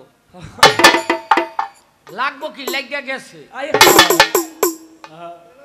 মানে আপনাকে কত বড় একটা লজ্জা দিছে, কয় ভাঙলে পাও ধরিয়া ভাঙতে হইব। খালেক দেওয়ান একটা গানের মধ্যে বলছে, মালোমা জিলোজি বনল বইন করলাম কি রঙ্গে, ভাঙ্গা নৌকা বাইতে আইলাম গাঙ্গে, শিশু ছিলাম ছিলাম ভালা, না ছিল সংসারের জ্বালা, সদায় থাকিতাম মায়ের সঙ্গে, দেহেতে আইলো জুয়ানি উজান বহে গাঙ্গের পানি, কামিনী বসিল পাম অঙ্গে, ভাঙ্গা নৌকা বাইতে আইলাম গাঙ্গে, নদী করে কল কল বাইঞ্চুয়াইয়া উঠে জল, কত ভরা তল হইল এই গাঙ্গে, নদীর নাম কামনা সাগর, পাকে পাকে ওঠে লাহর, হইলাম ফাপর পরিয়া তরঙ্গে, ভাঙ্গা নৌকা বাইতে আইলাম গাঙ্গে গাঙ্গে। শিশু ছিলাম হইলাম বুড়া লইরা গেল বাঁকা গুড়া আগা পাছা যাইতে চাই মোর ভেঙ্গে ভেবে কয় খালেক দেওয়ানে চিন্তা করো আপন মনে একদিন মিশিবে মাটির সঙ্গে ভাঙ্গা নৌকা বাইতে আইলাম গাঙ্গে আগামীতে তুই বাইনা লবি নিচে বইয়া বইয়া আমার কথা সব কয়ালায় আসতে তাই এই ভাঙ্গা নৌকাই আসিল বুঝলেন নি তো ভাঙ্গে এলাম বলতে আমি বুঝাইছিলাম তোর গিরাগারা ছুড়ে এলাম ভাঙ্গাটার এই বাইরে হ্যাঁ ভাঙ্গাটার কি বাইলেন ভাঙ্গারে আমি জানি না তো ঝগড়াটা লাগছে কোন জায়গায় দিয়া দেখেন আমি বলছিলাম কলেমা পড়িলে হাজার তওবান্দা হবে গুনাহগার হাদিসে এলো সমাচার কয় কলেমা সাবেত করতে হইলো পীরের কাছে যাইতে হইবে আর পীরের কাছে যাওয়াই তো আমার মারফত কয় কি আরে বোঝে না এইটাও বোঝে না আরে বোঝে না যে তোর বাহে কইতো রশিদ সরকার যে তুই যে বুঝস না এইটাও বুঝস না আমি যে বুঝি না এটা বুঝি হ্যাঁ কেন বললাম দেখেন আমাদের সমাজের এক শ্রেণী বয়াতি আছে যারা পীরের দরবারে গিয়ে হাত দিয়ে মুড়ি ধইলেই মনে করে এই যে মারফত এই এটি কে কইছে হ্যাঁ সূরা ফাতের 10 নম্বর আয়াত সূরা ফাতের ফাতেহানা সূরা ফাত ফয়কার ফাক খণ্ডাত এই সূরা ফাতের 10 নম্বর আয়াতের মধ্যে আল্লাহ পাক বলেন হে রাসূল আপনাকে প্রশ্ন করতেছে আপনার হাতে হাত দিয়া বায়াত হইলে তারা কি পাবে আল্লাহ পাক বলে আপনি বলে দিন নিশ্চয় আপনার ওই হাতের উপরেই আমার হাত রহিয়াছে যেটা আল্লাহর হাত সেটা হলো মারফত আর যেটা নবীর হাত সেটা হলো শরীয়ত শরীয়ত এটা কই পাইলাম পবিত্র কোরআন তাহলে মানুষে প্রশ্ন করেছিল আমরা কি পামু আপনার হাতে হাত দিলে আল্লাহ পাক বললেন আমার হাত আপনার হাতে হাত দিলে পাবে আমি আল্লাহর হাত এই যে বায়াত হওয়া এটা হইলো শরীয়তের এটা মারফতের কোনো কাম কাজ না না হ্যাঁ তুমি তো মমতাজের মাইয়া অন্য কোনো বয়াতিক মতো কথা কইও না কষ্ট পাই আস্তে এই দরবারে দরবারে মহিলারা গিয়া ও ঘুরে মুরিদ হয় কিনা কোন কোন স্বামী আছে এই তোর লাইগা তো আমি আছি তোর আবার পীরের দরকার কি আরে কয় না এরকম আচ্ছা আপনি পাও ধুইয়া যদি ঘুমাহেন আপনার ওয়াইফের পাও ধোয়া হইব আপনি যদি খান আপনার ওয়াইফ যদি না খায় তাইলে তার খাওয়া হইব আপনি ঘুমাইলে হের ঘুম হইতো না আপনি খাইলে হের খাওয়া হইতো না যদি হেরা না খায় না ঘুমাহে না গোসল করে আপনি গোসল করছেন হাই করেন নাই হের গোসল হইব হইতো না তাহলে সব তার যেমন করতে হয় তেমনি করে একজন নারীরও পীর মুর্শিদের দরকার আছে একজন নারীরও পীর মুর্শিদের দরকার আছে জাগো কপালে এই স্বামী পড়ছে যে মুরিদ আমি হইছি তোর লেগে তো আমি আছি আরে বেডা তুই নিজেই তো পার হয়ে যাইতে পারবি না পীর মুর্শিদের দোয়া ছাড়া তুই আবার আরেকজনরে লইছ নিজের কাছেই ভাড়া টেয়া নাই আরেকজনরে কয় তোরে ফিরি নিমু শালার কই যে আসি রে বাবা আছে না নাই এরকম মানুষ আছে কিন্তু কি করতে হবে আপনি পীরের দরবারে হাত দিয়া বায়াত হলে আপনার স্ত্রীকেও বায়াত করতে হবে তবেই হবে আপনার মুসলমান বা শরীয়ত করা তাহলে বলবেন যে মেয়েরা যে বায়াত হবে এর কোনো দলিল আছে আছে তো একেবারে কোরআন আছে কোরআন আমাদের সমাজের কিছু মানুষ এগুলো গোপন করে। এটা কেন গোপন করে তা বলবো না, গোপন করে কি? সূরা মুমতাহানাতের 12 নম্বর 13 নম্বর আয়াত পড়ে দেখবেন, রাতের অন্ধকারে বিধর্মীদের স্ত্রীরা, কখন মক্কা যখন বিজয় করলো আল্লাহর রাসূল, তখন সমস্ত কাফেররা মক্কা ছাইরা চলে যায়। কাফেরদের স্ত্রীরা রাতের অন্ধকারে নবীর কাছে আসলো বায়াত হওয়ার জন্য। আর আরবের মেয়েরা যে কত সুন্দরী এটা না দেখলে বুঝতে পারবেন না। আরবের মেয়েরা যে কত সুন্দরী, আল্লাহ মাফ করুক, আপনারাও মাফ করে দেন। 2016 সনে হজে গেছিলাম, দেখে আইছি এই এই এই আরবের মেয়েগুলি যদি মনে করেন 4-5 হাজার মাইয়া বাংলাদেশে সাইরা দেন, আমগো বাংলাদেশের ব্যাক মহিলাগো কামের বেডি মনে হইব। একটাও মিছা কথা কইতেছি না, কিন্তু দেখেন আমগো কত ধৈর্য। আমরা হ্যাগো লইয়াই খুব সুখে আছি, শান্তিতে আছি, শুকরিয়া আদায় করি। আর ওই হালারা এত সুন্দরী সুন্দরী মাইয়া লোক পাইয়াও একজনে বিয়া করে 14টা 15টা 1000 1500 2000। কি মিছা কইলা? 4টার বেশি একলগে রাখে না, কিন্তু বিয়ার বেলায় উস্তাদ। ওই 4টা মনে করেন একটার মাইয়া পছন্দ হয়েছে বিয়া করব, ওই 4টার থেকে একটারে তালাক দিয়া দেয়, আবার ওইটারে আনে। বুঝলেন? রাখবো 4টাই, কিন্তু বিয়া করব হাজার হাজার। আর আমরা কালা কুলা কুপদা যা আছে সব লয়া ভালোবাসাবাসি চলছে। হ্যাঁ, কিন্তু আমগো কালীগুলির মধ্যে যেই ভালোবাসা প্রেম আছে, ওই ধলাগুলির মধ্যে সেই ভালোবাসা প্রেম নাই নাই। তুই বিয়া করছ, তুই আছে না নাই বুঝবি কেমনে? বুঝলেন? তাহলে এই সুন্দরী রাইল। এখন রাসূল মনে মনে চিন্তা করে, এই সুন্দরীদের হাতে হাত দিয়া যদি আমি বায়াত করি, বায়াত কিভাবে হতে হয়? হাতে হাত দিয়া।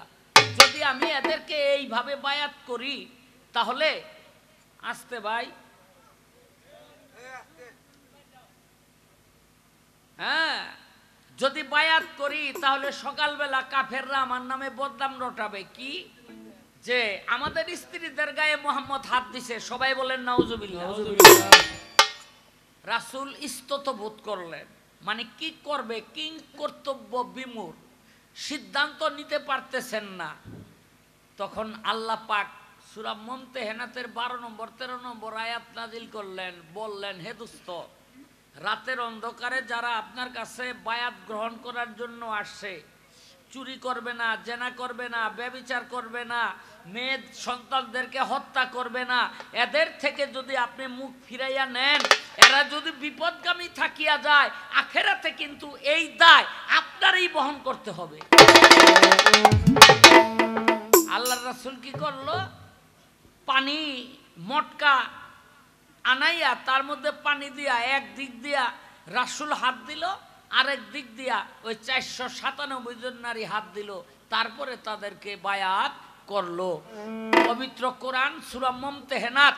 তাহলে পুরুষের বায়াতের কথা কোরআনে আছে, নারীর বায়াতের কথা কোরআনে আছে। যদি তাই থাকে তাহলে এগুলি তো আমার শরীয়ত, এগুলি আমার শরীয়ত। কয় এই বায়াত হইলে আমার মারফতের। আচ্ছা, আমি কোরআনের কথা যদি আপনার মারফতের হয় মাইনা নিলাম, ধরেন আর কি, তর্কের খাতিরে মাইনা নিলাম, তো কোরআনে যে কইছে নামাজ পড়ো, যাকাত দাও, হজ করো, রোজা করো, আপনি সেটা মানেন না? হ্যাঁ, কান টানবো, মাথা টানবো না, কিছু মানবো কিছু মানবো না, এই ফকির লই আইজগা পড়ছি। এই তোমার একটা কথা জিগাই, আমরা যারা শরীয়ত করি তারা একটা স্ত্রীর কাছে গেলে স্ত্রী সহবাসের দোয়া পাঠ করি নাকি ভাই? হ্যাঁ, করি না? হ, যে জানে হাই কয় হ, বুঝলেন নি? আচ্ছা, তোমাগ মারফতে স্বামী সহবাসের দোয়া কি এইটা কইবা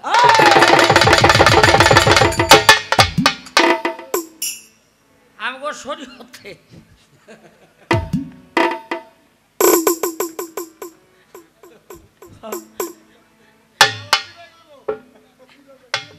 এটা আমারে বুঝে কইতে হইব হ্যাঁ একটা এই দুইটা প্রশ্ন করছে এই 7টা মঞ্জিল 14টা সেজদা কোরআনের মধ্যে দেখেন 7 মঞ্জিল 14 সেজদা 30 পারা এগুলি ইন্টারনেটের মধ্যে সার্চ দিলে সব আইয়া পড়ে এমন কথা আমারে জিগাও যে কথা আমি কইতে না পারি মনে করবা যে আমারে ঠেকে এলাইছো ওই যে মোবাইল লয়ে ইন্টারনেটে টিভি দিলে ব্যাক প্লাবনে পেয়ে যায় এটি জিগে কোনো লাভ আছে এই যে দেখো আমি তোমারে জিগাইছি স্বামী সহবাসের দোয়া কি যদি ইন্টারনেটে পাও সারা জীবনের জন্য আমি গান চাইরা দেব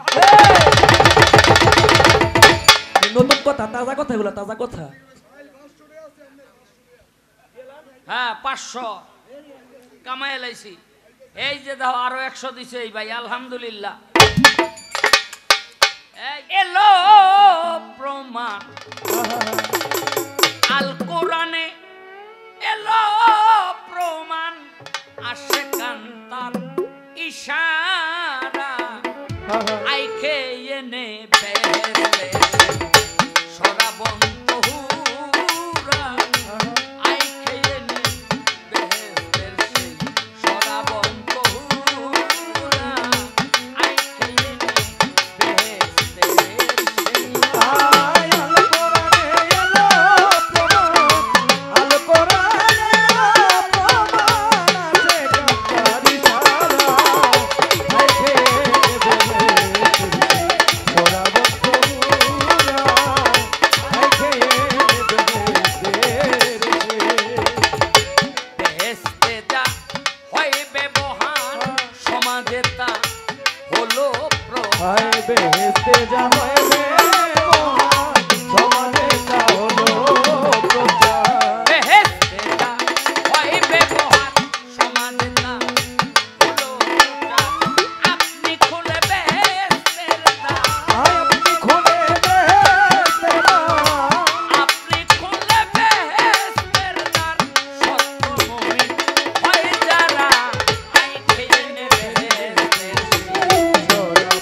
বিশ্বব্যাপিয়া তোমারও ছবি রেখেছ যদি আঁকিয়া, তবু কেন তোমার কালিমা রাশি, তবু কেন তোমার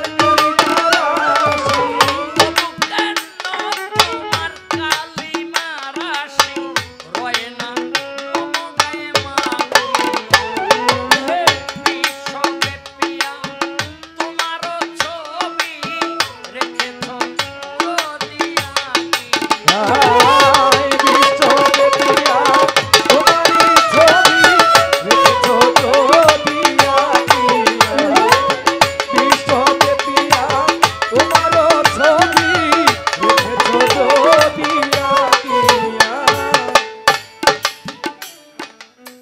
খুঁজি কণ্টক জঙ্গলে পত্র পুষ্প ফলে স্বর্ণ পিতলে লোহায়, মৃদুল সমীরে জাহ্নবী তীরে ময়োধি নীরে হিমালি গুহায়। খুঁজি কণ্টক জঙ্গলে পত্র পুষ্প ফলে স্বর্ণ পিতলে লোহায়, মৃদুল সমীরে জাহ্নবী তীরে ময়োধি নীরে হিমালি গুহায়। ধুলাই গড়াগড়ি যাই কীটপতঙ্গে যদি পাই, ধুলাই গড়াগড়ি যাই কীটপতঙ্গে যদি পাই, পাই নাই কভু দেখি নাই তবু মিছে মইলেম শুধু ভাবিয়া।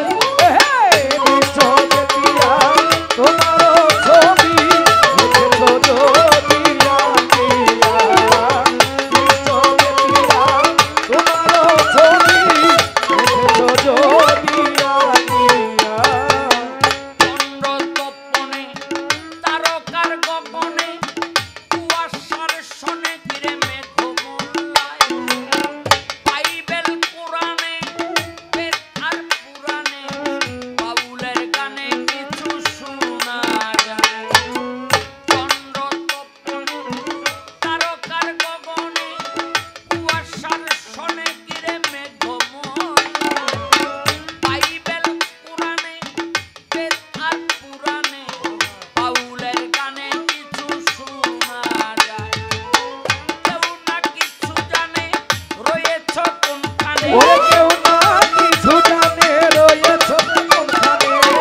কেউ না কিছু জানে রয়েছ কোনখানে, জালালউদ্দিন কি সে পাইবে দিশে এত পাপের দেশে থাকিয়া।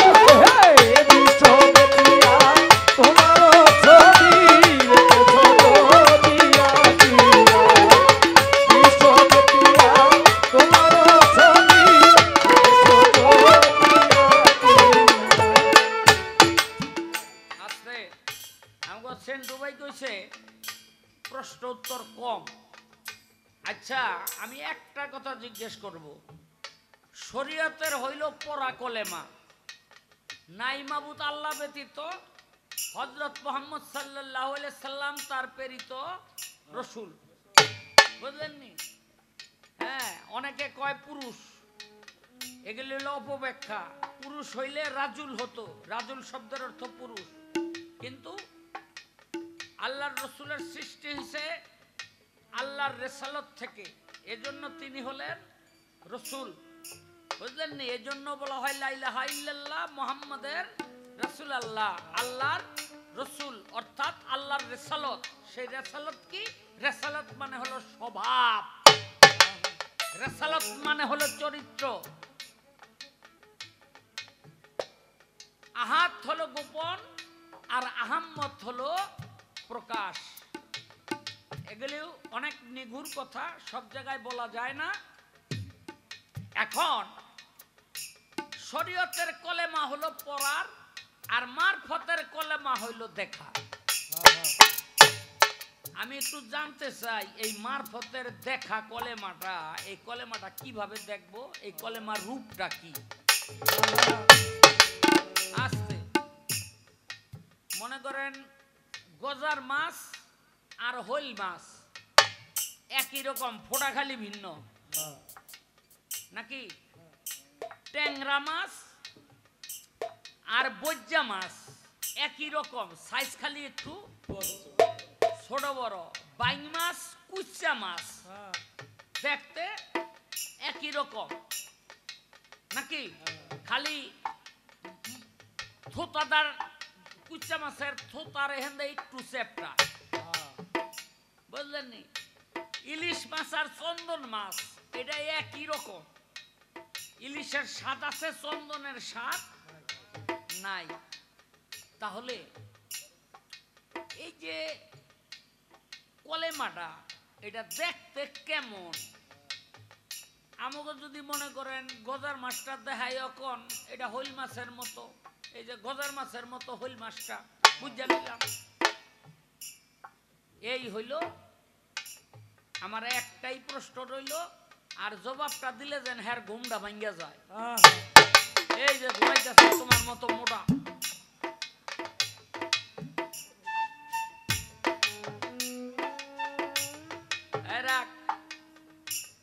এই দুইটা গানের অনুরোধ আছে, গান দুইটা গাই। ওই আমি করি নাই, করিতে পারি নাই, ওই আমি করি নাই, করিতে পারি না। ও আমি করি নাই, করিতে পারি নাই, পিতা মাতা এত করি আমার করিও আমার ওই আমি করি নাই, করিতে পারি না। ওই আমি করি নাই, করিতে পারি না। আমার পিতা মাতা হেম করিও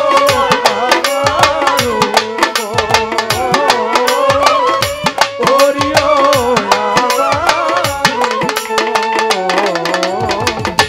জন্মের আগে পিতা মরেছে, মাতা মরেছে শিশু কালে। ও রে আমি এতিম এ নিখিলে। জন্মের আগে পিতা মরেছে, মাতা মরেছে শিশুকালে। আমি এতিমে নিখিলে। জন্মের আগে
জানিও মদিনা জানিও মাকে ওরে উম্মত বাঁচিয়া যদি গো থাকে বাবাকে তোমরা কাবা জানিও মদিনা জানিও মাকে ওরা যদি গো বাঁচিয়া থাকে বাবাকে তোমরা কাবা জানিও মদিনা জানিও মাকে ওরে উম্মত বাঁচিয়া যদি গো থাকে সেবিও বাবাকে সেবিও মাকে সেবিয়া বাবাকে সেবিয়া মাকে সেবিও বাবাকে সেবিও মাকে যাবার চেয়ে বড় সম্ভব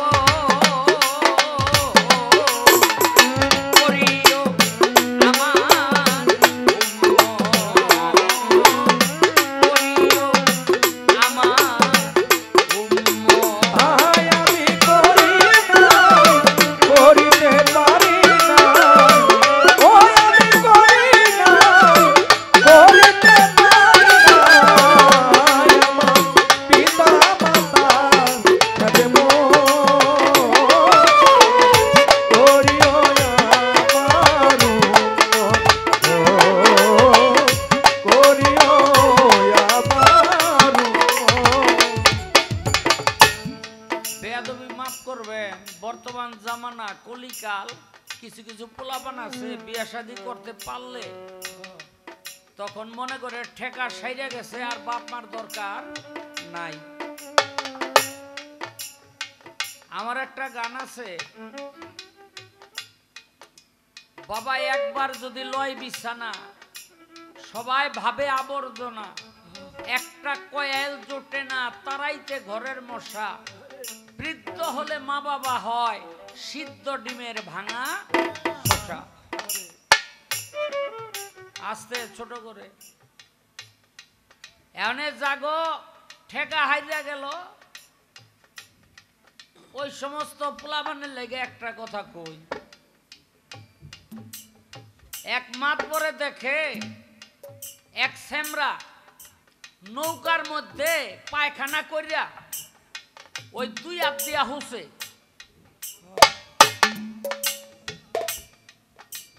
কথাটা বুঝেননি, হোসা বুঝেননি, আমগো বিক্রমপুরিয়া ভাষায় দুই আড্ডা মানে পানি খরচ করে, পানি খরচ করে।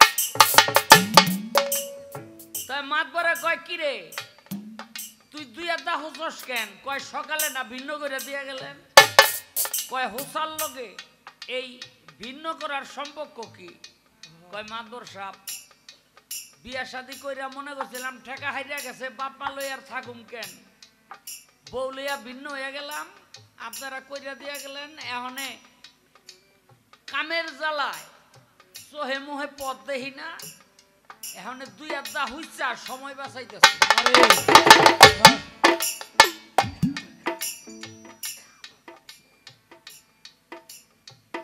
যারা নতুন বিয়া করছেন আর মনে মনে কইতাছেন বউলিয়া ভিন্ন হইবেন, দুই আড্ডা হোসার লেগে রেডি হয়েছেন। আমি হাসতে হাসতে কথাটা কয়ে গেলাম, কতটা যে সত্য এটা বাস্তব জীবনে টের পাইবেন। এখনো সময় আছে। আপনারা জানেন না, মা বাবা যদি চোখের পানি ছাড়ে সন্তানের ব্যবহারে, তার জন্য জান্নাত হারাম হয়ে যায়। তার জন্য জান্নাত হারাম, সে কখনো জান্নাতে যাইতে পারবে না। খালি যদি একটা বার ওই বাপ মা বদদোয়া করে। আবার দেখেন, বাপ মা যদি বেদিন বেঈমানও হয়, বাপ মা যদি বেদিন বেঈমানও হয়, ছেলে যদি মুসলমান হয়, ওই বাপ মাও যদি ওই মুসলমান ছেলের জন্য অভিশাপ করে, আল্লাহ পাক সেই অভিশাপ কবুল করে। নবীর জামানায় এক সাহাবী নবীর জমিনের ওই পাশে অজুর ঘটি, এই পাশে অজুর ঘটি, যায় নামাজ বিছাই না, যায় নামাজ বিছাই না। কেন? এই পাশ থেকে হাল চাষ করতে গিয়া ওই পার গেলে যদি আজান দেয় নামাজ পড়বে, এই পাশে আসলে যদি আজান দেয় নামাজ পড়বে। পরহেজগারি কত, পরহেজগারি কত বাবারে। আল্লাহর রসুলের কাছে আইসা এক মেয়ে বিচার দিল, কি হয়েছে? আপনারা যে নামাজ পড়েন না সাহাবী, তার সন্তান আমার গর্ভের মধ্যে, এখন আমারে ঘরে তুলতে চায় না। নবী আল্লাহর দরবারে সেজদা দিয়া পড়ে গেল, আল্লাহ কারণ কি? আল্লাহ কয়, দোস্ত ওর মা এলো বেদিন, ওর মা এলো কাফের, ও নামাজ পড়তেছিল, ওরে ডাক দিছিল, ও শোনে নাই। ওর মা অভিশাপ করছিল, তুই যেই আল্লাহর নামাজ পড়ো সেই আল্লাহ যেন তোরে ব্যভিচারী বানায় দুনিয়া থেকে নেয়। আমি আল্লাহ ওই ব্যভিচারী মাফ করবেন বেদিন কাফের মায়ের দোয়াও কবুল করছি। পেটের সন্তানকে জিজ্ঞেস করেন, আল্লাহর রাসূল সেজদা উঠে পেটের সন্তানকে জিজ্ঞেস করে, তোমার বাবাকে? কয়, জুরায়েজ না, এই ব্যক্তি না, আপনার সাহাবী না, আমার মারে টাকার বিনিময়ে সাজাইয়া নিয়ে আসছে, পেটের সন্তান আমি ঠিক আছি, কিন্তু আপনার সাহাবী আমার বাবা না। আপনি চিন্তা করতে পারেন কোন মা বাবাকে অবহেলা করতেছেন, যাদের হাতে আপনার জান্নাতের চাবি দিয়ে রাখছে, আর সেই বাপ মাকে অবহেলা করতেছেন। বাপ মায় মুখে ভাত না দিয়া নিজে সুখ শান্তিতে যদি খান, আপনার জন্য এই দুনিয়া সেই দুনিয়া সব দুনিয়া শেষ।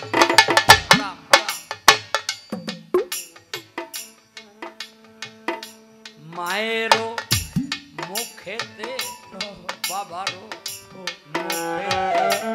তুলিয়া দিল যে খানা,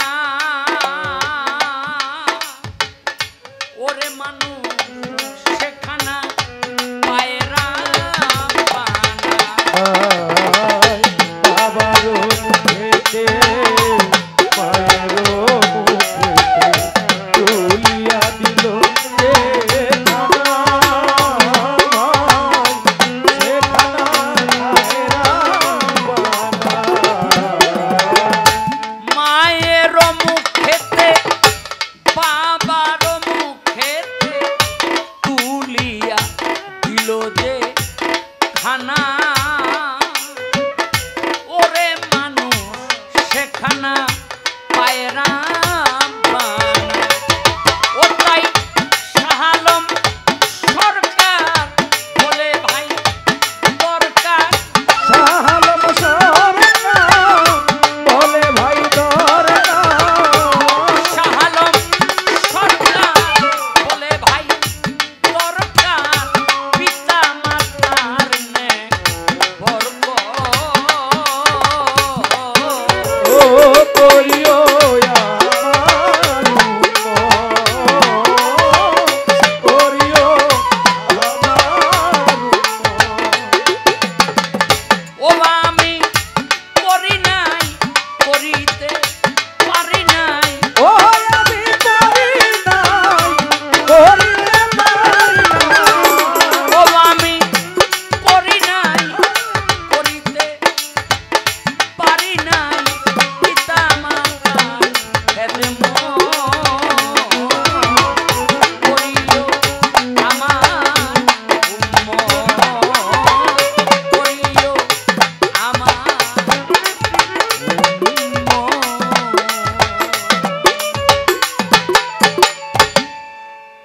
চমৎকার।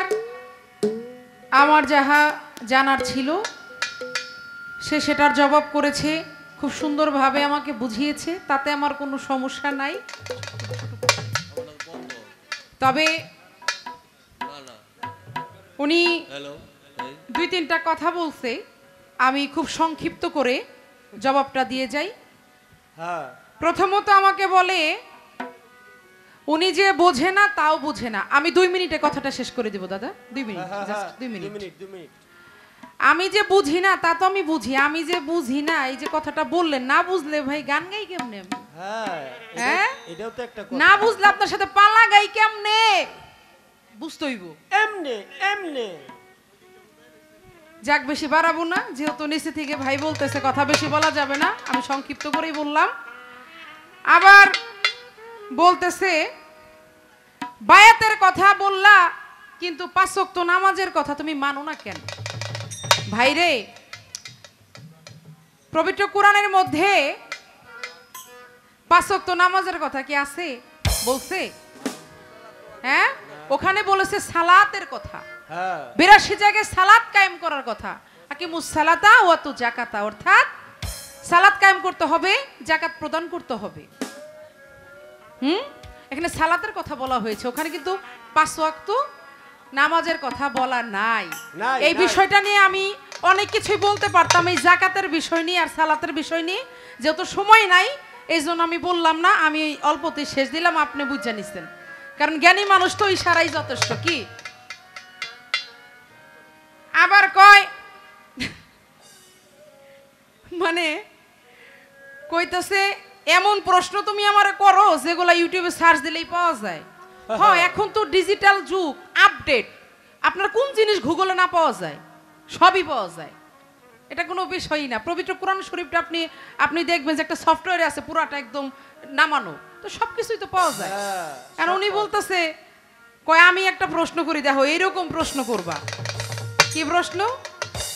কয় মারিফতে সহবাসের দোয়াটা কইবা। সহবাসের দোয়া আমার শরীয়তে তো সহবাসের দোয়া আছে, তোমার মারফতে আছে নাকি? কত কেমনটা লাগে, খুঁজা খুঁজা প্রশ্ন বের করে কি বলে কি শুনেন।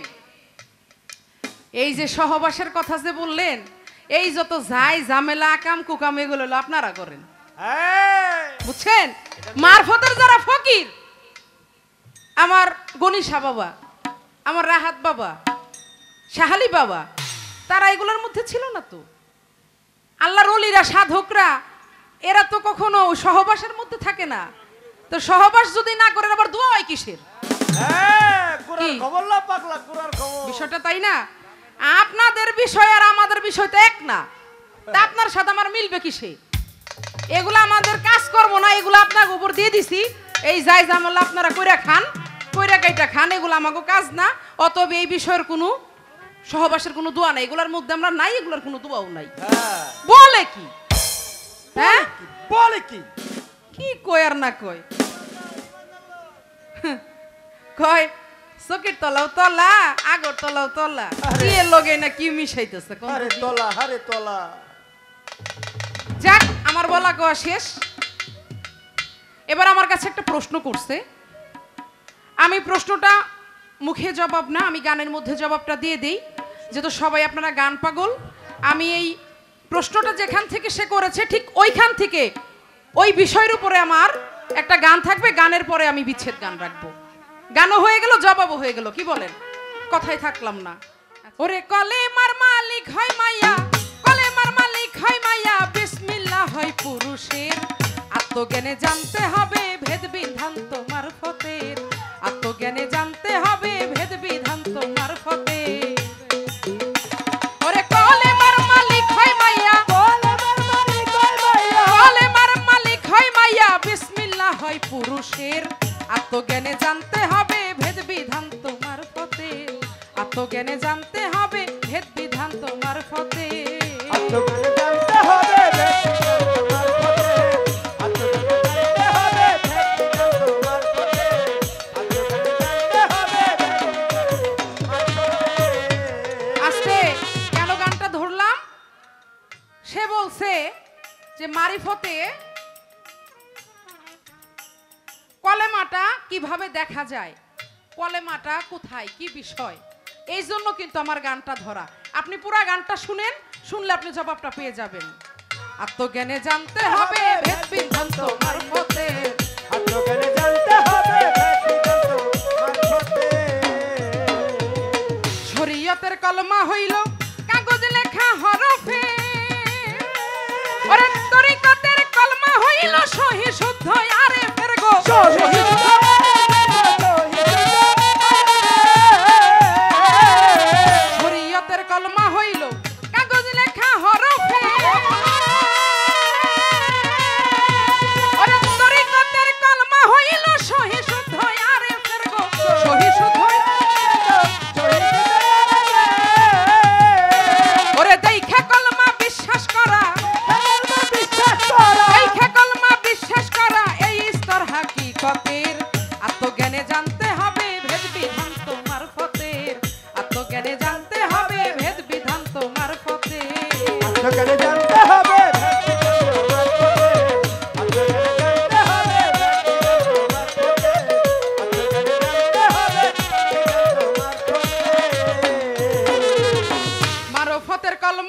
রইছে মায়ার কাছে বাতুনে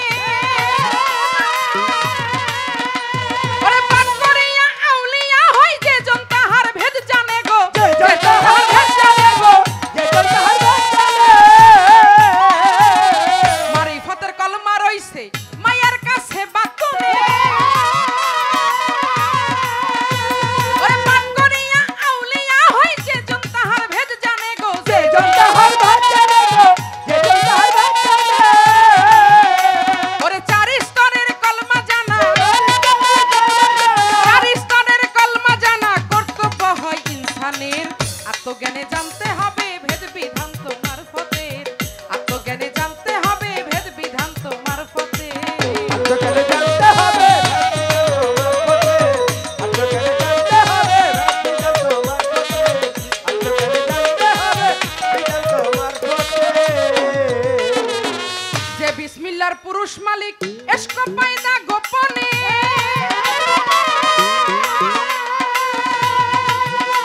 ওরে বেশি বুঝতে ভাঙ্গা বলি মাতা পিতার মিলনে গো মাতা পিতার মিলনে গো মাতা পিতার মিলনে